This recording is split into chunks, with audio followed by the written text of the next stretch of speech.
உங்கள் உள்ளத்திலே புதிதான ஆவியுள்ளவர்கள் ஆகி. எங்க? உள்ளத்தில். உள்ள இன்னர்மேன். இந்த உள்ளத்தில் புதிதான ஆவியுள்ளவர்கள் ஆகி. எப்போ தெரியுமா? ரட்சிக்கப்பட்டோன்னைய என் உள்ளத்தில் புதிய மனுஷன், கிறிஸ்துவுக்குள்ளே புதிய சிருஷ்டி ஆகிட்டேன், நான் புதிய மனுஷன் ஆகிட்டேன். அப்போ உள்ளத்தில் புதிதான ஆவியுள்ளவர்கள் ஆகி மெய்யான நீதியிலும் பரிசுத்தத்திலும் தேவனுடைய சாயலா சிருஷ்டிக்கப்பட்ட புதிய மனுஷனை தரித்து கொள்ளுங்கள். இப்போ உங்களுக்குள் இருக்கிற அந்த புதிய மனுஷனுக்கு பெயர் மெய்யான நீதியிலும் பரிசுத்தத்திலும் தேவனுடைய சாயலா சிருஷ்டிக்கப்பட்ட புதிய மனிதன். அப்போ ஆவி உயிர்ப்பிக்கப்பட்ட உடனே அங்கே 2 வந்துருச்சு. தேவனுடைய நீதி, அடுத்தது தேவனுடைய இயல்பு. உங்கள் ஆவிக்குள்ளே இருக்குது.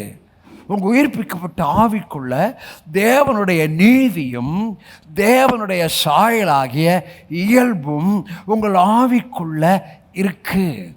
அப்போ ஒரு சிலர் பேசின வார்த்தை காமிக்கும் போது அவங்க ஆவிக்கு உள்ளே இருந்ததை காமிக்க போகிறேன். எங்கே இருக்கிறத காமிக்க போகிறேன்? உள்ளே இருந்ததை காமிக்க போகிறேன். இப்போ நமக்குள்ளே என்ன இருக்குன்னு நம்ம பார்க்க போகிறோம். ஹலோ,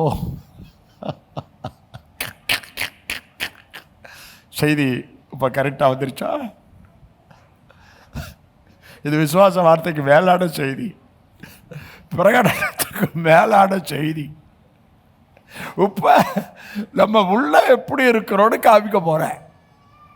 இந்த வார்த்தையை வாசித்து இவங்க பேசுகிற வார்த்தை தேவனை தொட்டது. நீங்கள் பேசுகிற வார்த்தையும் தொட்டிருக்கு, விசுவாச அறிக்கையும் தொட்டிருக்கு, பிரகடனமும் தொட்டிருக்கு, தியானம் உள்ள தொட்டிருக்கு. ஆனால் அதுக்கு மேலே வார்த்தையினால் தேவனை தொட்டவர்களை காமிச்சு அவங்க உள்ளே இருக்கிற வாழ்வை உங்களுக்கு எடுத்து காமிக்க போகிறேன். அப்போ நம்ம எப்படி உள்ளே இருக்கிறோன்னு கொஞ்சம் நம்மளை பார்த்துக்க போகிறோம். ஆமாம், நம்ம எப்படி சொல்லுங்கள்? உள்ளே இருக்கணும். 2 பகுதி தாங்க. ஒன்று இருதயம், அடுத்தது சொல்லுங்கள் மனது.